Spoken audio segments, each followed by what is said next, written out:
출애굽기 16번째 시간으로 하나님을 알고라는 제목으로 하나님 말씀 나누겠습니다. 우리가 사용하는 가전제품이나 복잡한 기계들을 보면 문제가 생겼을 때 경고등이 켜지죠. 처음에는 작은 불빛으로 신호를 보내다가 그것을 무시하면 삐삐 하는 경보음이 울립니다. 그래도 끝까지 방치하면 결국 기계 전체가 망가지거나 멈추어 버립니다. 이 경고들의 목적은 기계를 망가뜨리기 위한 것이 아니죠. 더 큰 재앙을 막고 주인에게 상태를 알리기 위함입니다. 여러분, 하나님이 내리시는 재앙도 그렇습니다. 살리기 위한 신호입니다. 그러므로 재앙은 재앙이 아니라 기회입니다. 하나님은 지금 계속해서 신호를 보내면서 삐삐삐 빨리 회개하라, 빨리 돌아와라, 빨리 두 손 들어라. 하나님은 계속 기회를 주시는 거죠. 우리는 지금 그 재앙들 10가지를 살펴보고 있습니다. 지난 시간 두 번에 걸쳐서 첫 번째부터 6번째 재앙까지 나누었습니다. 피재앙, 개구리재앙, 이재앙을 함께 나누었고, 그리고 그 다음 시간에는 파리재앙, 가축죽음재앙, 악성종기재앙을 함께 나누었습니다. 오늘도 하나씩 따로 보지 않고 3가지 재앙들을 함께 묶어서 여러분과 은혜 나누고자 합니다. 이렇게 묶어서 보는 이유를 말씀드렸죠? 한 번 더 말씀드리면 성경이 그렇게 기록하고 있기 때문입니다. 일단 9가지 재앙과 마지막 10번째 재앙을 성경은 구분해서 말하고 있습니다. 또한 9가지 재앙들도 3개씩 묶어서 기록하고 있음을 알 수 있습니다. 예를 들면 그 증거로 각 묶음의 첫 번째 재앙마다 시작 방식이 비슷하다고 했죠. 어떻게 시작합니까? 바로 앞에 아침에 모세가 가서 바로를 만나죠. 첫 번째 재앙 시작은 출애굽기 17장 15절에 아침에 너는 바로에게로 가라. 네 번째 재앙도 8장 20절에 아침에 일찍 일어나 바로 앞에 서라. 7번째 재앙도 마찬가지입니다. 오늘 본문 9장 13절입니다. 아침에 일찍 일어나 바로 앞에 서서. 이처럼 첫 번째, 네 번째, 7번째 재앙은 모두 아침에 바로를 찾아가서 대면하는 것으로 재앙이 시작됩니다. 반면 두 번째, 5번째, 8번째 재앙은 각 단락의 두 번째 해당하는 재앙들이죠. 그런데 이 재앙들은 바로의 궁정 안에서 대면하는 것으로 시작됩니다. 모두 다 똑같습니다. 그리고 세 번째, 6번째, 9번째 재앙에서는 모세와 바로가 만나는 장면이 없습니다. 그냥 하나님이 바로 애굽에 심판을 내리십니다. 이처럼 10가지 재앙들을 성경은요 그냥 쭉 기록한 것 같이 보이지만 3가지 단락씩 묶어서 기록하고 있음을 알 수 있습니다. 그래서 우리도 그렇게 성경을 보고 은혜를 나누고자 합니다. 자, 오늘은 재앙 3번째 단락인 7번째, 8번째, 9번째입니다. 우박재앙, 메뚜기재앙, 흑암재앙입니다. 자, 먼저 우박재앙입니다. 하나님께서 애굽에 전에 없던 큰 우박을 내리셨습니다. 우박재앙이라고 해서 우박만 내린 게 아닙니다. 천둥, 번개 이런 것까지 다 동반했습니다. 그래서 우박 폭풍이라고 할 수 있습니다. 그 우박이 천둥, 번개까지 다 동반해서 내려서 사람과 짐승이 죽고 밭의 곡식과 나무들까지 큰 피해를 입었습니다. 25절입니다. 함께 읽겠습니다. 시작. 우박이 애굽 온 땅에서 사람과 짐승을 물어나고 무릇 밭에 있는 것을 쳤으며 우박이 또 밭의 모든 채소를 치고 들의 모든 나무를 꺾었으되. 자, 여기 동사들을 보십시오. 쳤으며 치고 꺾었으되. 성경이 사용한 동사들이요 다 강합니다. 히브리어를 보면 아주 강한 표현들입니다. 그만큼 하나님의 심판이 강했다라는 것입니다. 8번째 재앙은 메뚜기 재앙입니다. 메뚜기가 무슨 재앙이 되겠느냐 하겠지만 그렇지 않아요. 피해가 막심합니다. 가끔 TV에 보면 메뚜기 떼가 지금도 어디에 나타나서 그냥 새카맣게 곡식들을 다 먹고 초토화시키는 그러한 뉴스들 TV에서 또는 유튜브에서 가끔 보셨을 것입니다. 메뚜기 재앙은 구약성경 요엘서에서도 등장합니다. 이 메뚜기 재앙이 무서운 건요, 앞에 어떤 재앙이 있었습니까? 우박 재앙이 있었죠. 우박 재앙으로 이미 곡식들이 다 친 거예요. 우박으로 쳤어요. 그리고 얼마 안 남았잖아요. 얼마 안 남았는데 그것마저 메뚜기가 와서 다 먹어버린 거예요. 그러니 이게 완전 설상가상이죠. 그래서 이 메뚜기 재앙은 더욱 무서웠습니다. 뿐만 아니라 이 메뚜기 재앙에서 우리가 눈여겨봐야 되는 건 앞으로 올 재앙들에 대해서 암시하는 장면들이 나옵니다. 예를 들면 메뚜기들이요 동풍을 타고 땅에 내렸다라고 말합니다. 13절입니다. 모세가 애굽 땅 위에 그 지팡이를 들매 여호와께서 동풍을 일으켜 온 낮과 온 밤에 불게 하시니 아침에 미쳐 동풍이 메뚜기를 불러들인지라. 동풍이 불러들였대요. 여러분 동풍하면 생각나는 게 뭡니까? 앞으로 나중에 볼 홍해바다 사건, 홍해를 가를 때, 홍해를 이렇게 다시 합할 때 그때 하나님이 동풍을 불게 하셨어요. 함께 읽어보죠. 출애굽기 14장 21절입니다. 시작. 모세가 바다 위로 손을 내어 민데 여호와께서 큰 동풍으로 밤새도록 바닷물을 물러가게 하시니 물이 갈라져 바다가 마른 땅이 된지라. 또한 하나님이 재앙을 멈추고 메뚜기를 이제 죽게 하셨어요. 바로가 회개하니까 그래 메뚜기 없애줄게, 죽게 하시는데 어디서 메뚜기를 죽게 합니까? 홍해에서 죽게 합니다. 홍해에서. 오늘 본문 19절을 보십시오. 여호와께서 돌이켜 강렬한 서풍이 불게 하사 메뚜기를 홍해에 몰아넣으시니 애굽 온 지경에 메뚜기가 하나도 남지 아니하니라. 여러분 애굽의 군대가 어디에서 죽죠? 이스라엘 백성들 쫓아가다가 어디에서 죽습니까? 홍해에서 죽잖아요. 그러니까 이게 뭘 말합니까? 지금 메뚜기 재앙은 메뚜기 재앙만으로 끝나는 게 아니라 그 다음에 더 끔찍한 재앙이 있다. 그러니 빨리 좋게 말할 때 손 들어라, 항복해라 라는 암시예요. 뿐만 아니라 메뚜기가 덮치니까 온 땅이 어두워졌대요. 여러분 15절을 보십시오. 메뚜기가 온 지면에 덮여 나름의 땅이 어둡게 되었고. 여러분 메뚜기 재앙 다음의 재앙이 어떤 재앙입니까? 흑암 재앙이죠. 앞으로 흑암 재앙을 지금 암시하는 거예요. 너 메뚜기 재앙으로 깨닫지 않으면 앞으로 이제 온 땅이 어둡게 될 거야 라는 것입니다. 이처럼 메뚜기 재앙은요 앞으로 다가올 재앙들을 암시하기도 합니다. 자, 그리고 9번째 재앙은 흑암 재앙입니다. 3일 동안 하나님이 애굽 전역이 어두워지게 하셨습니다. 흑암 재앙이 무슨 재앙이 될까라는 생각이 들 수 있어요. 왜 그렇습니까? 불 켜면 되잖아요. 횃불 켜고 살면 되잖아요. 그 횃불 있잖아요, 당시에. 하나님이 어둡게 하셔도 횃불 켜면 되지 뭐 할 수 있는데 그러면 그게 재앙이겠습니까? 이건 그 정도의 어둠이 아니에요. 완전 달과 햇빛을 확 없어지게 해버린 거예요. 등불 갖고 안 되는 거예요. 한 치 앞도 보이지 않는 어둠입니다. 그래서 오늘 성경은 뭐라고 말합니까? 21절 하반절에 곧 더듬을 만한 흑암이 일어라. 사람들이 앞이 안 보였고 이렇게 더듬 이렇게 살아간 거예요. 3일 동안. 여러분 이 흑암 재앙은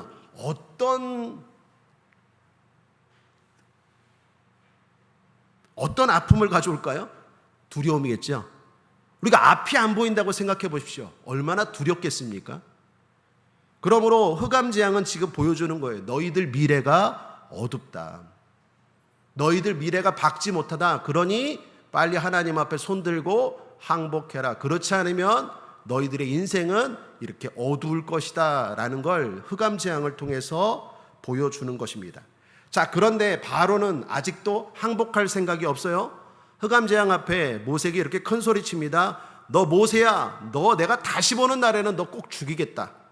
28절입니다. 함께 읽죠. 시작. 모세에게 이르되 너는 나를 떠나가고 스스로 삼가 다시 내 얼굴을 보지 마라. 내 얼굴을 보는 날에는 죽으리라.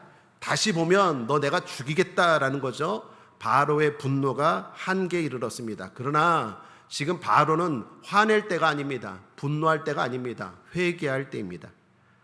그러나 바로는 끝까지 회개하지 않죠. 그래서 결국 나중에 모세가 아니라 바로의 얼굴을 다시 보지 못하게 됩니다.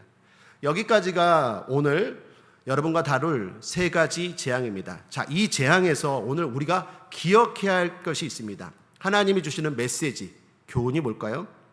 그것은 재앙을 내리시는 하나님의 의도와 목적입니다. 여러분, 우리가 재앙을 다루면서 첫 번째 시간에는 하나님만이 참신이다라는 메시지를 나누었어요. 그리고 그 다음 시간, 두 번째 시간에는 그 하나님이 어떻게 일하시는지를 우리가 살펴봤다면, 오늘은 그 하나님의 의도와 목적, 재앙을 내리는 의도와 목적입니다. 자, 오늘 성경에서 주님이 반복해서 분명하게 말씀하십니다. 내가 왜 재앙을 내리는지 아느냐? 함께 읽겠습니다. 9장 14절입니다. 시작. 내가 이번에는 모든 재앙을 내 마음과 내 신하와 내 백성에 내려 온 천하에 나와 같은 자가 없음을 내가 알게 하리라. 자, 9장 16절에서도 또 말합니다. 함께 읽겠습니다. 내 이름이 온 천하에 전파되게 하였음이라. 10장 2절도요. 너희 자손의 귀에 전하여 여호와인 줄 알게 하려 함이라. 여기 주님이 계속 반복해서 말씀하십니다. 내가 왜 재앙을 내리는 줄 아느냐? 그것은 내가 누구인지 너희로 알게 하기 위함이다. 여러분, 사실 하나님은 다른 방법으로도 애굽을 굴복시킬 수 있습니까? 없습니까? 있어요. 성경에도 보면 그런 전례가 있죠. 예를 들면 천사들을 보내서 애굽을 힘들게 할 수도 있습니다. 또는 다른 나라를 사용해서 애굽을 고통스럽게 할 수도 있어요. 요즘 우리 새벽기도 때 나눈 이사야서 보면 하나님이 이스라엘 유다 백성을 괴롭게 하고 깨닫게 할 때 아수르를 사용하시고 바벨론을 사용하잖아요. 그러니까 다른 나라를 통해서 깨닫게 할 수도 있어요. 그런데 여기서는 그런 전술을 사용하지 않아요. 오직 하나님만이 할 수 있는 일을 행하십니다. 왜 그럴까요? 확실히 하기 위해서, 나중에 핑계대지 못하게 하기 위해서. 정말 내가 한 일이다, 이 능력을 봐라, 이건 하나님만이 하신 일이다라는 걸 확실하게 보여주고 알게 하기 위해서 하나님이 지금 10가지 능력을 행하시는 것입니다. 뭐 이런 노래가 있죠. 나 이런 사람이야, 뭐 이런 막 그 노래가 있어요. 세상에 하나님으로 말하면 지금 이런 거 10가지 재앙을 하면서 나 이런 존재야 라는 걸 지금 하나님이 보여주시는 거예요. 여러분, 애굽은 당시에 강대국이었습니다. 나일강이 있었어요. 문명의 근원지 강이 있었습니다. 경제력도 군사력도 대단했습니다. 수많은 신들도 있었습니다. 그러나 하나님은 모든 것 위에 계신 분인 줄 믿습니다. 하나님은 지금 그것을 알려주는 거예요. 그걸 알고 살라라는 거예요. 그러므로 바로는 이것을 알아야 합니다. 바로뿐만 아니라 우리도 마찬가지입니다. 사랑하는 여러분, 하나님을 알고 삽시다. 우리가 아무리 힘이 있고 지혜가 있고 능력이 있어도 하나님을 제대로 알고 살아야 합니다. 그것이 지혜요, 그것이 복인 줄 믿습니다. 우리 옆 사람과 한번 인사하겠습니다. 우리는 하나님을 알고 삽니다. 자, 그렇다면 그 하나님을 알고 사는 사람들은 어떻게 행동해야 될까요? 오늘 크게 3가지를 살펴보겠습니다. 첫째, 하나님을 알고 온전한 순종을 해야 합니다. 하나님을 아는 사람은 말씀 앞에 순종합니다. 애굽은요, 거의 비가 오지 않는 나라였습니다. 특히 천둥, 우박 이런 거는 거의 내리지 않았어요. 드문 현상입니다. 그런데 하나님이 우박을 내리셨습니다. 단순히 내린 것만이 아닙니다. 언제 내릴지, 얼마나 내릴지, 어디에 내릴지 모든 것을 정확하게 말씀하십니다. 그리고 놀라운 건 내리기 전에 미리 이렇게 하면 산다라는 살 길까지 말씀하십니다. 20절입니다. 함께 읽겠습니다. 시작. 바로의 신하 중에 여호와의 말씀을 두려워하는 자들은 그 종들과 생축을 집으로 피하여 들였으나, 바로의 종들 가운데도 하나님 말씀을 두려워해서 이거 진짜 안 되겠다, 그래서 집으로 들여놓은 가축과 생명은 다 살았어요. 그런데 21절입니다. 여호와의 말씀을 마음에 두지 아니하는 자들은 그 종들과 생축을 그대로 두었더라. 그대로 두어서 어떻게 되었을까요? 죽었겠죠. 여기 보십시오. 같은 말씀을 들었습니다. 그런데 결과는 달랐어요. 순종한 사람은 보호를 받고 무시한 사람은 손해를 입었습니다. 그러므로 사랑하는 여러분, 순종이 중요합니다. 우리가 하나님을 안다고 하는 건 하나님이 살아계신 것 알아, 이 얘기가 아니에요. 하나님을 안다라는 건 하나님의 말씀에 순종한다라는 걸 포함하는 거예요. 노아 시대 때입니다. 많은 사람이 하나님의 경고를 가볍게 여겼죠. 그러나 노아는 말씀대로 방주를 준비했습니다. 히브리서 11장 7절입니다. 함께 읽겠습니다. 시작. 믿음으로 노아는 아직 보이지 않는 일에 경고하심을 받아 경외함으로 방주를 준비하여. 하나님을 경외했어요. 그래서 그분 말씀대로 순종했대요. 여러분, 방주 짓는 일이 얼마나 힘든 일입니까? 당시에 노아가요, 방주 짓는데 600년 걸렸대요. 600년. 60년도 아니에요. 6년도 아니에요. 600년 걸렸어요. 그것도 사람들의 격려와 칭찬 속에 방주를 지었습니까? 아닙니다. 반대입니다. 그런데 노아는 600년 동안 방주를 지었어요. 왜 그랬다고요? 하나님을 경외하기 때문에. 하나님이 어떤 분인지 알았기 때문에 600년 동안 흔들리지 않고 순종했다라는 거예요. 하나님을 아는 사람은, 하나님을 진짜 아는 사람은 순종하는 사람입니다.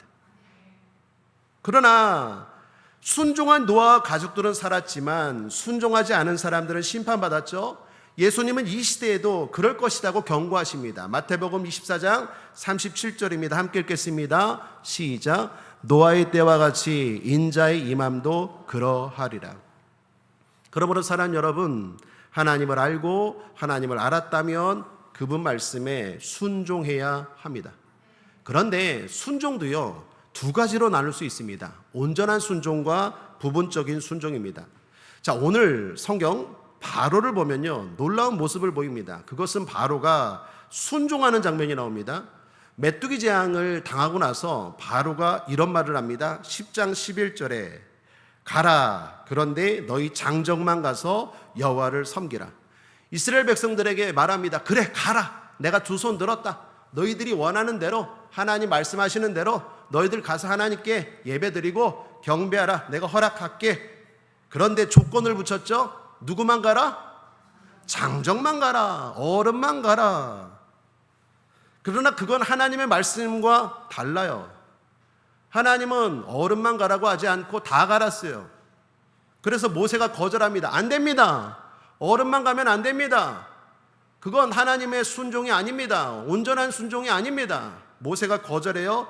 그러자 바로가 또 고집합니다. 그럼 나도 취소. 그랬더니 또 하나님이 또 재앙을 내리죠. 이번에는 흑암 재앙입니다.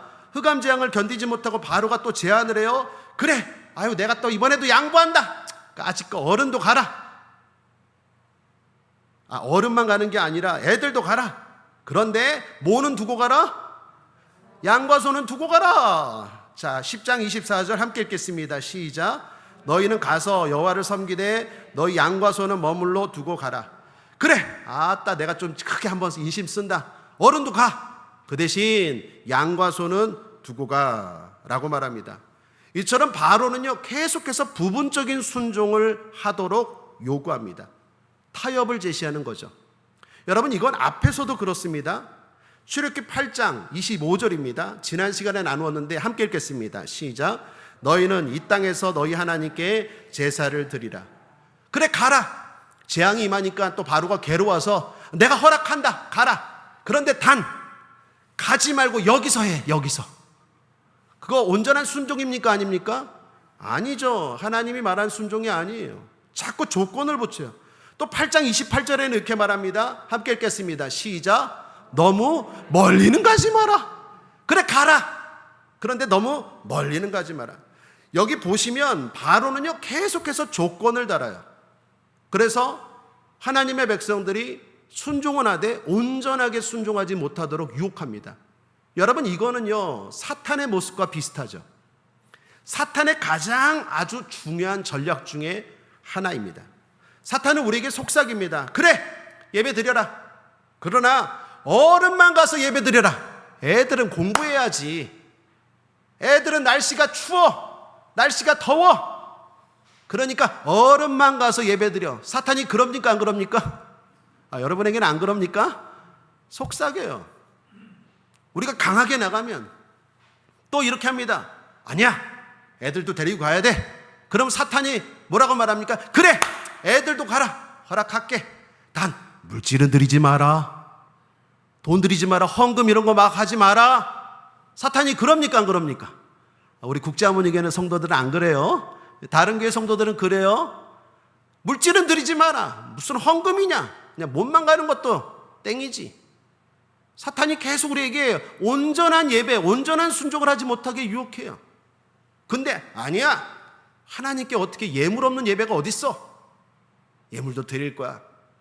정성을 다해서 많지는 않지만 하나님께 예물을 정성껏 드리고 예배 드릴 거야. 우리 자녀들도 예배 드려야지. 나만 구원받나? 나만 복받나? 우리 자녀들도 복받아야지. 이렇게 강하게 나가면 사탄이 뭐라 그럽니까? 에이, 그래. 에이, 가라. 그럼 내가 졌다. 어른도 가고 예물도 드리고 다 가라. 그런데 교회는 가지 말고 여기서 드려라. 인터넷으로 드려라. 유튜브 잘 나오지 않냐? 사탄이 그럽니까? 안 그럽니까? 그럽니까? 안 그럽니까? 그러죠. 대답을 못합니까요? 그러죠. 그러니까 새벽 기도들 안 나오셔요. 사탄이 그래요. 가라. 근데 여기서 드려라. 날씨가 춥지 않냐? 사고 나면 어떻게 하냐? 계속 우리로 하여금 하기는 해라. 그런데 온전히 하지 못하게 해요. 그런데 또 우리가 강하게 나가요? 그러면 사탄이 어떻게 해요? 또 뒤로 물러서죠. 마지막에 어떻게 합니까? 그래, 예배는 드려라. 근데 너무 깊이 빠지지는 말아라. 은혜는 받지 말아라. 뭐 성령 세례, 방언 이런 거 받으면 큰일 난다. 사탄이 그럽니까? 안 그럽니까? 그래요. 적당하게. 여기 잘 보십시오. 바로를 통해서 지금 하나님이 세상이, 사탄이 우리의 신앙을 어떻게 유혹하고 타협하는지를 보여줘요. 사랑 여러분, 순종하되 온전히 순종합시다. 물은 몇 도에 끓습니까? 100도에 끓어요. 99도도 뜨거워요. 90도도 뜨거워요. 85도도 뜨거워요. 그러나 끓지는 않아요. 믿음도 그래요. 믿음도 작아도 100도가 될 때 역사하는 거예요. 작은 순종이라도 온전한 순종 가운데 역사하는 거지. 나는 할 만큼 했어. 적당히 할 만큼 했어. 그건 내 생각이고, 바로의 타협에, 사탄의 타협에 자꾸 넘어가면 하나님이 끓게 하지 못해요. 역사하지 못해요. 근데 세상은, 바로는 끊임없이 우리에게 유혹해요. 내가 세게 나가면 마치 허락해 주는 것처럼, 바로처럼 그래 가라. 근데 항상 조건을 붙여요. 조건을. 그래서 우리로 하여금 하나님 앞에 온전하게, 전적으로, 확실하게 순종하고 예배하지 못하게 한다라는 것입니다. 한번 따라하겠습니다. 사탄아, 예수 이름으로 명하노니 물러갈지어다. 그래서 성경은 말합니다. 여호와를 바라는 너희들아 강하고 담대하라. 사랑하는 여러분, 강하고 담대하십시오. 우리가 지금 누구한테 예배드립니까? 하나님 앞에 예배드립니다. 하나님이 못하실 게 어디 있겠습니까? 사람에게 예배하는 겁니까? 하나님 앞에 예배하러 우리가 나왔잖아요. 그렇다면 담대하십시오. 속지 마십시오. 하나님 앞에 작지만 온전하게 순종하는 저와 여러분 되길 바랍니다. 자, 그런데 정확하고 온전한 순종을 위해서 제가 한 가지 팁을 드리면 이렇습니다. 작은 일부터 철저히 순종하는 습관을 기르라라는 것입니다. 큰 순종은요, 처음부터 나오지 않아요. 습관이 중요한데 작은 일부터 철저하게 순종하는 습관을 가질 때 큰 순종도 가능합니다. 예를 들면 작은 봉사, 작은 드림부터 정직하게, 정확하게 순종하는 습관을 들이는 거예요. 예배 시간을 지키는 일, 작정한 예물을 드리는 일, 정확하게 11조 드리는 일, 이게 작아 보이는 것부터 철저하게 하는 거예요. 그럴 때 큰 순종도 가능한 줄 믿습니다.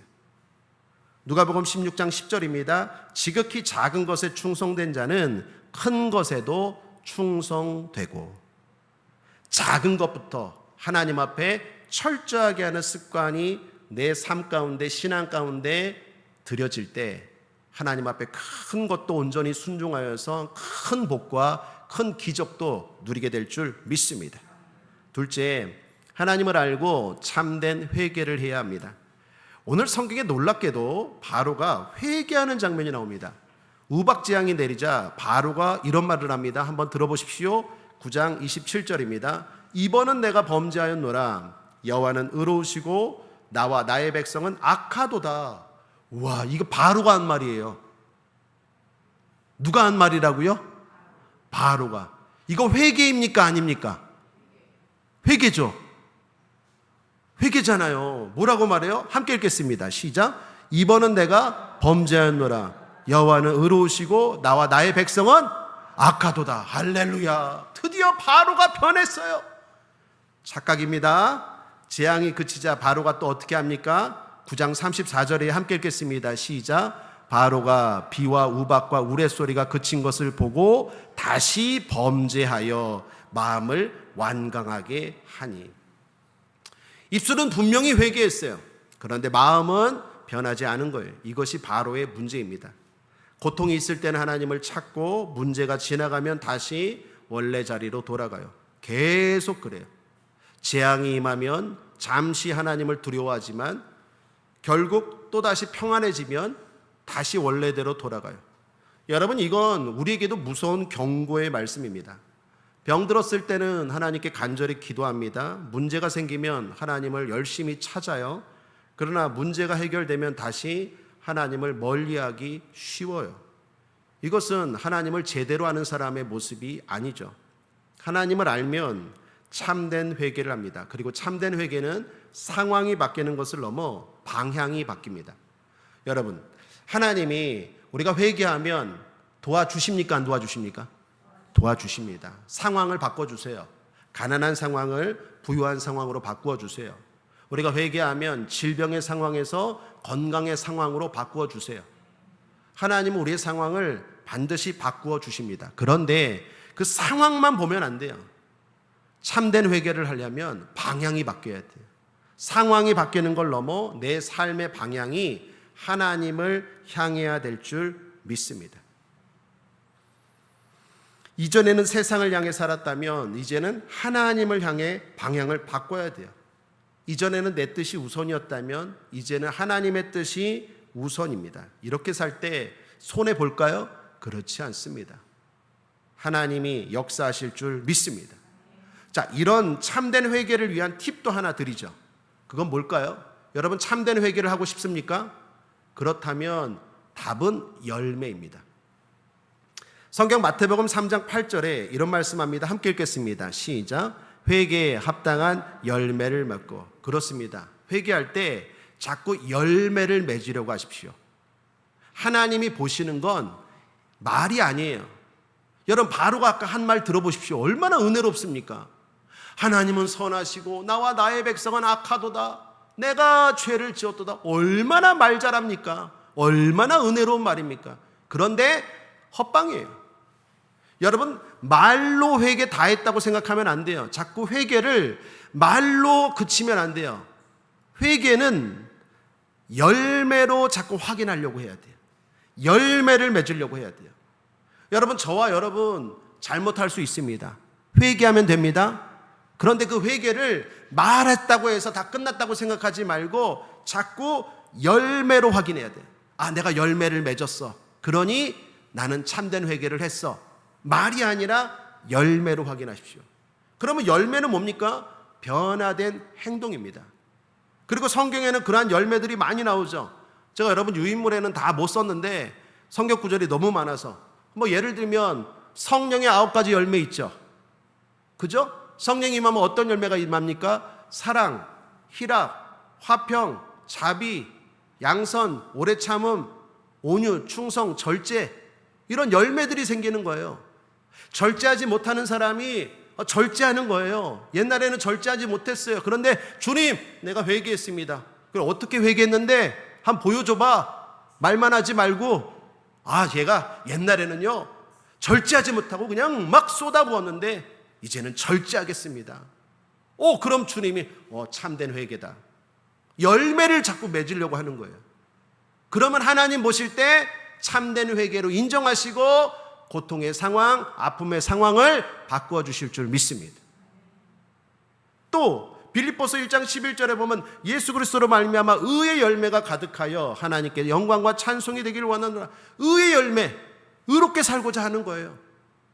사람이 보든 안 보든 하나님이 보신다 생각하고 의롭게 살고자 애쓰는 거예요.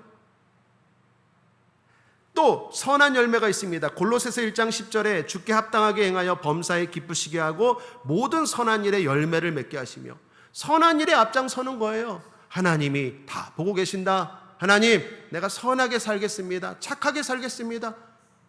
그게 회개예요. 그게 회개. 로마서 6장 22절에 중요한 열매죠. 거룩의 열매입니다. 사랑하는 여러분, 우리 거룩하게 삽시다. 이제는 너희가 죄로부터 해방되고 하나님께 종이 되어 거룩함에 이르는 열매를 맺었으니, 거룩하게 사는 거예요.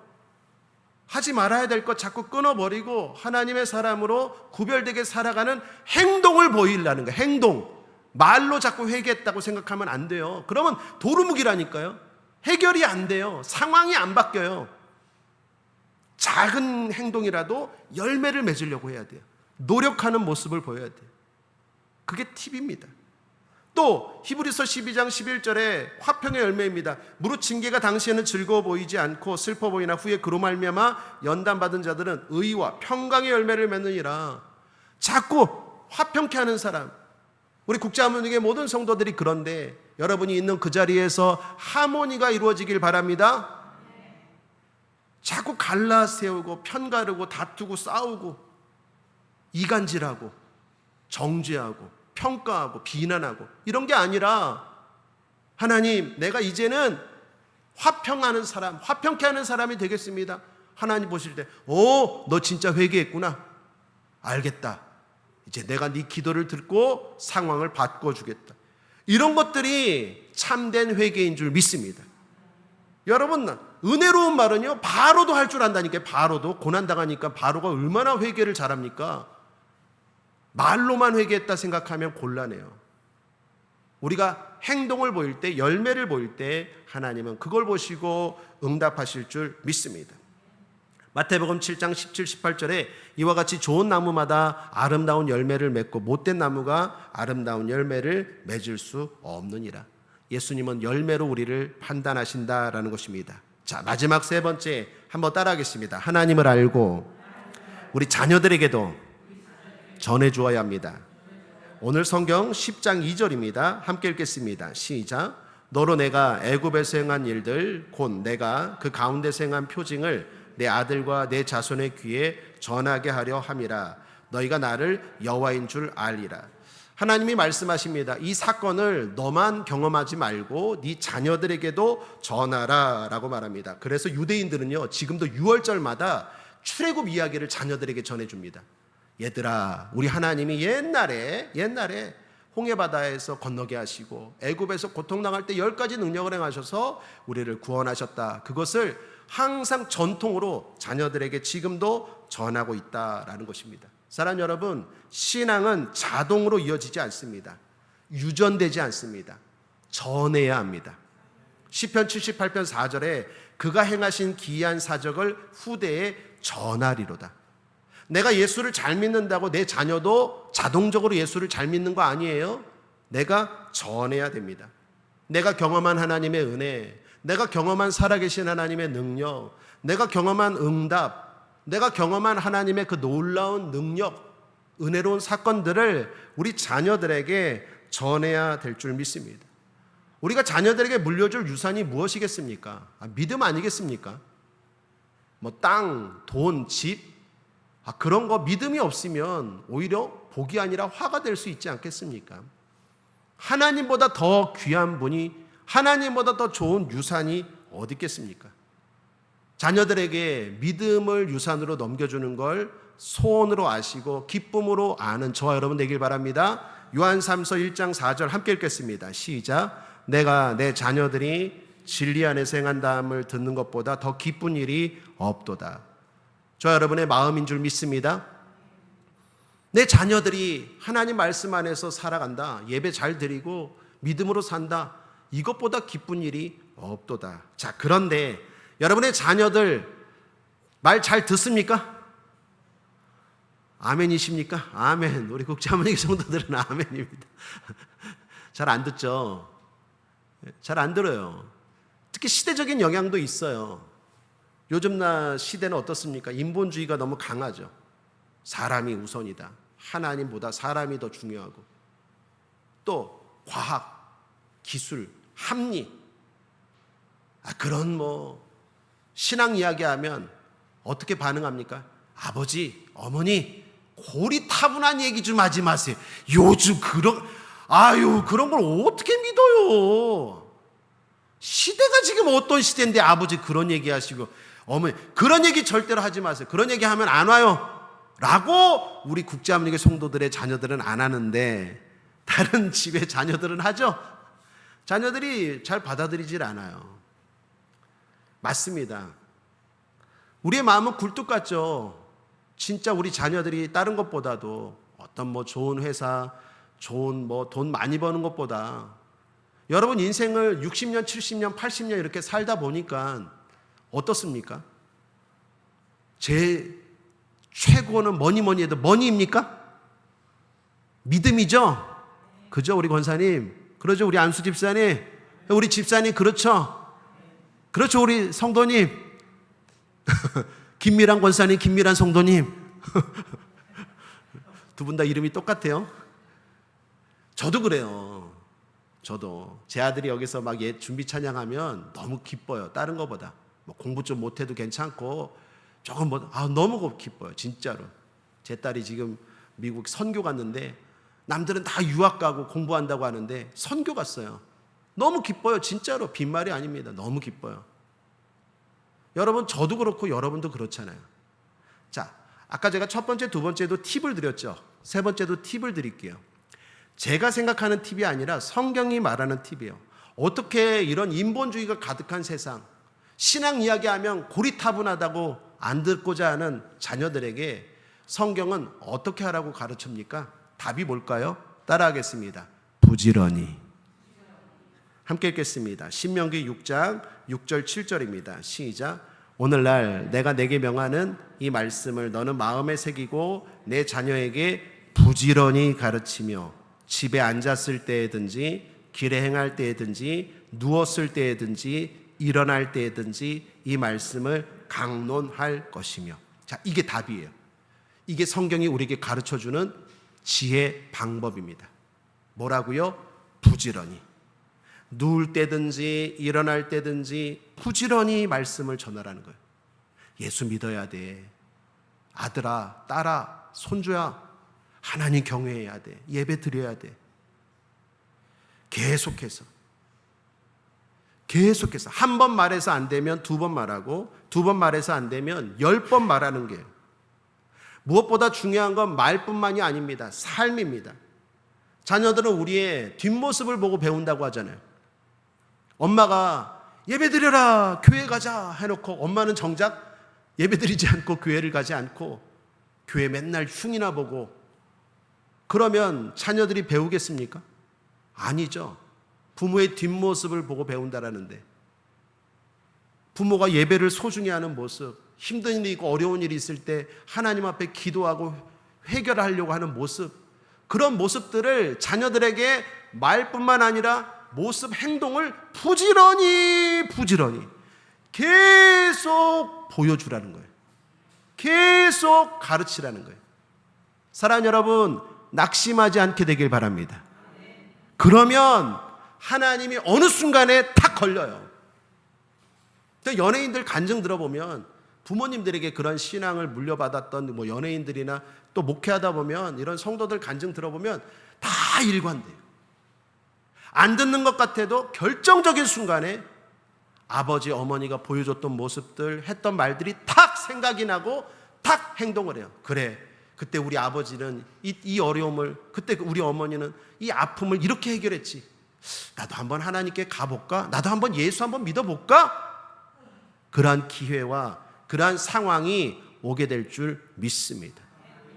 부지런히 포기하지 마십시오. 낙심하지 마십시오. 우리 자녀를 사랑하는 만큼 낙심 말고 부지런히 또 전하는 저와 여러분 되기를 주님의 이름으로 축원합니다. 말씀을 정리합니다. 하나님을 압시다. 제대로 알아갑시다. 말씀으로, 환경으로, 또한 때로는 징계로 하나님을 정확하게 알아갑시다. 그분은 전능하시고 유일하신 창조주요 구세주요 심판자이십니다. 우리를 너무나 사랑하시는 분인 줄 믿습니다. 그분 앞에 순종하되 온전히 순종해야 합니다. 그분 앞에 잘못해서 회개하되 참된 회개를 해야 합니다. 그분을 우리만이 아니라 우리 자녀들에게도 부지런히 전해 주어야 합니다. 그것이 하나님을 아는 우리가 해야 할 일인 줄 믿습니다. 사랑하는 여러분과 여러분의 가정이 그런 복된 가정 되시기를 간절히 주님의 이름으로 축원드립니다. 아멘. 기도하시겠습니다. 사랑과 은혜가 풍성하신 하나님 아버지, 오늘 애굽에 내린 세 가지 재앙을 통해서 오직 온 천하에 주님과 같은 분이 없음을 다시 한번 깨닫게 하시니 참으로 감사합니다. 하나님께서 우리의 삶에 때때로 고난과 문제의 경고등을 켜실 때 바로처럼 미련하게 고집하고 버티지 않게 하여 주옵소서. 그것이 우리를 살리시려는 사랑의 기회요 신호임을 깨닫고 즉시 주님 앞에 엎드리게 하여 주옵소서. 세상의 유혹과 타협하지 않고 마귀의 유혹에 넘어가지 않고 100% 온전한 순종으로 나아가길 원합니다. 당장의 소나기만 피하려는 입술의 후회가 아니라 삶의 방향을 바꾸어 거룩한 열매를 맺는 참된 회개의 백성이 되게 하여 주옵소서. 또한 내가 만난 살아계신 하나님을 우리 자녀들과 후대에게 부지런히 전하길 원합니다. 말과 삶으로 전하고 또 전하여 결국 대를 이어 주님만 섬기는 믿음의 명문가를 이루는 우리 국제하모니교회 성도들 되게 하여 주시옵소서. 감사드리며 믿고 예수님의 이름으로 간절히 기도드렸습니다. 아멘.